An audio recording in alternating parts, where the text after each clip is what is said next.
Welcome to the Juniata River. Today we're in Millerstown, Pennsylvania, and I would like to introduce you the very reason that Laura Ingalls Wilder is connected to this region. I found it fascinating, I think you will too, but before we do that, we need a little bit more of a history lesson that goes back a little further. Many years ago, the Native American people that lived in this valley, probably a little further north and west of here, but they were called the Unujutahaga, and the rough translation is something along the lines of the people of the mountaintop or people of the high stony places. Eventually it was simply translated to the standing stone people. And the interesting thing about this tribe is they actually disappeared before the 1700s when white settlers came through, but because they were such a legendary tribe and had such influence in the area before they disappeared, the river was ultimately named after them. So that's where the name Juniata comes from. But I hadn't realized how it had been forever immortalized in a poem by a lady named Marion Dix Sullivan.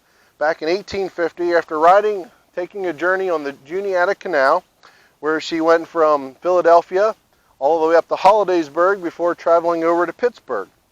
And it was during that time that she got to know the Juniata River quite well and very personally. And she wrote a lovely poem about a Native American girl called Alpharetta and her love for her warrior husband. And Marion weaved into the background to set this story and the tone for this, the Blue Juniata. Now eventually she turned the poem into a song. It became one of the most popular parlor songs of the 19th century. Historically, it was actually the first commercial song ever recorded and successful by a female writer. Now, this song was called the Blue Juniata. The song was so popular that Roy Rogers sang it, and it was also mentioned in the book Little House on the Prairie. I'm sure many of you read this growing up. And if you go to chapter 18, The Tall Indian, it reads, actually, of all the book that I looked through, I believe it's the longest quoted song in the book. Wild-robed an Indian maid, bright Alpharetta, where flow the waters of the Blue Juniata. Strong and true my arrows are in my painted quiver, swift goes my light canoe adown the rapid river. Bold is my warrior good, the love of Alpharetta, proud wave his sunny plumes along the Juniata. Soft and low he speaks to me, and then his war cry sounding, rings his voice in thunder loud, from height to height resounding. So that's how Laura Ingalls Wilder is connected to our area. The song that she has in her book is actually about our very own Blue Juniata River. Again, the song was so popular that it was sung by Roy Rogers. Mark Twain even wrote about it in his autobiography. And a Civil War general, the Union General William Tecumseh Sherman, liked it so much that he actually ordered his troops to hear it while they were marching along. And the canal itself that she wrote on almost bankrupted the state, being that it cost $100 million to create and only produced $44 million until the time when the Iron Horse Railroad came through and started winding its way through the valley and shut down the canal. When I was in middle school, my mother used to tell me about a lady, and actually I met this lady and I was able to sit and talk with her. I remember she was in her wheelchair, and the railroad became so important that she would literally ride from Lewistown to Harrisburg as a teacher just about every day. And so that was her way of commuting. And another interesting little fact about the Lewistown train station, it is the oldest and longest running train station in the entire country. Again, right along the Juniata River. There's all kinds of history here.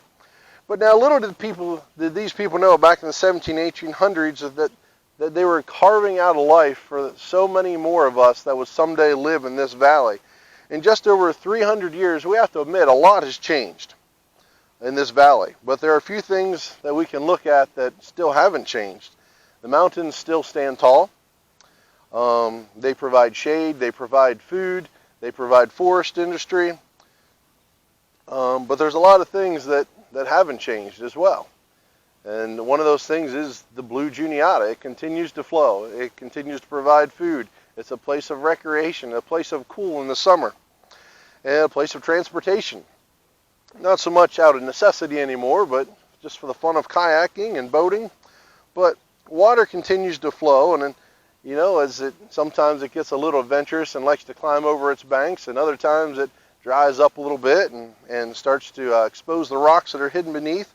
But the river has remained a constant for all these hundreds of years, all the way back to when Captain John Smith was exploring the Susquehanna River and was able to, actually probably the first white person, as well as him and his discoverers, as he called them, probably the first white person to ever see the bottom of the Juniata River as they came up the Susquehanna.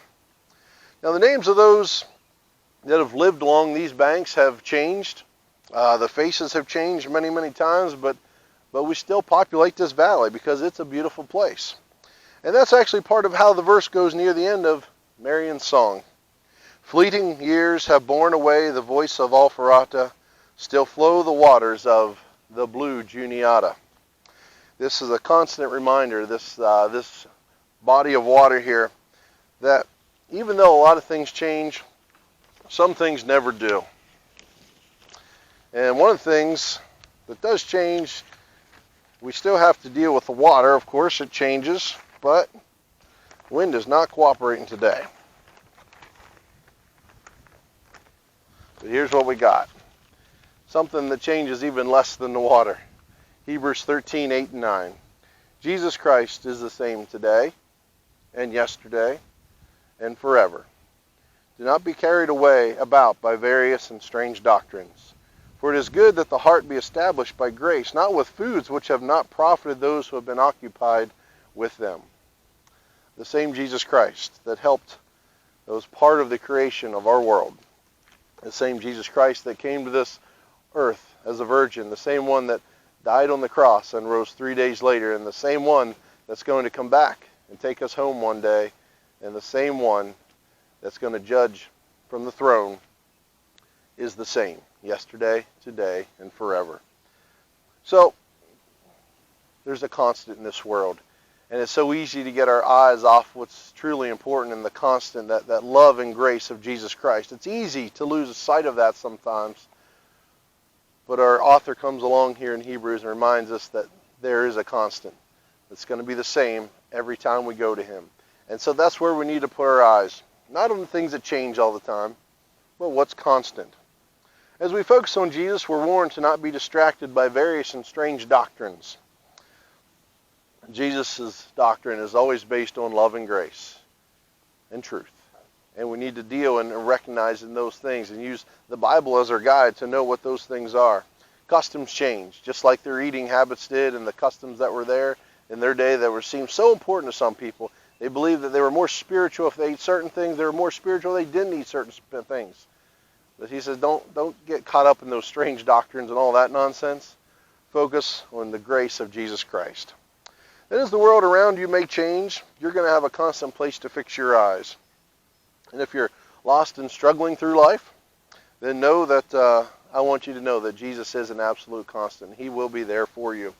Perhaps the sermon was planned by God a long, long time ago as it continues from there, because in Marion's response, Reverend Court from Altoona, he wrote a response to the Blue Juniata in 1865.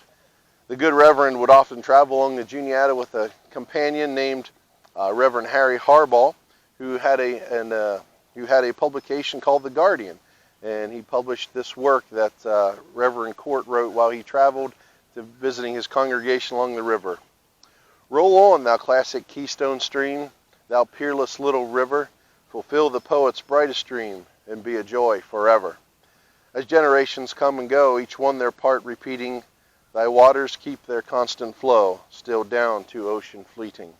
And while thy blue waves seek the sea, thou lovely Juniata, surpassing sweet thy name shall be, for sake of Alpharata.